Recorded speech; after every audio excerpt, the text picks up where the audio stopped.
Welcome to Chemistry with Mr. Brazil. Today we'll be using the ideal gas law to determine the molar mass of an unknown gas. So an engineer collects 1,256 grams of an unknown gas at 25 degrees C and 1,075 liters at a pressure of 103 kPa. Let's determine the mass of the gas, okay? Well, first of all, you need to know that molar mass has units of grams per mole.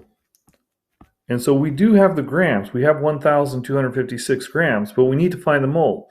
So here is where we use the ideal gas law. First of all, write your equation. PV equals nRT.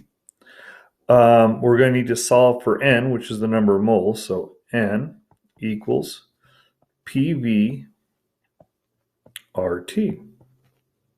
So let's put our values in. Our pressure is 103.4 kPa times our volume of 1,075 liters. I know I messed that up earlier. Okay.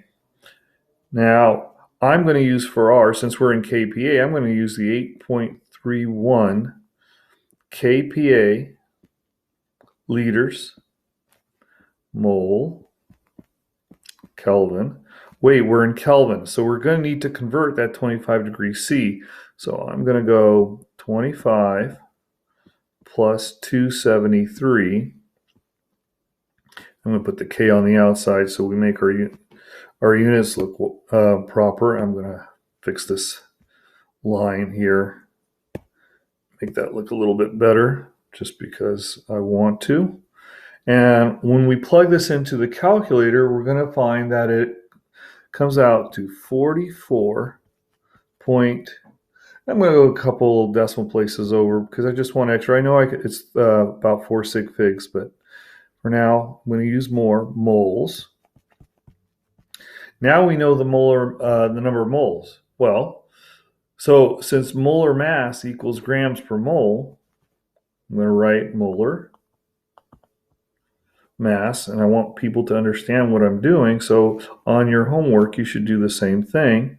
So we're going to go 1,256.8 grams, and let's divide it by the 44.886. And what are we going to get from this? We're going to get 20. I'm actually going to punch it in the calculator. I want to make sure what value I'm going to get. Always use a calculator. And I'm going to get 27.9998 grams per mole. So I'm going to write this as essentially 28 grams per mole. Okay, and that is how you can determine the molar mass using the ideal gas law. Okay, continue studying chemistry and have a great day.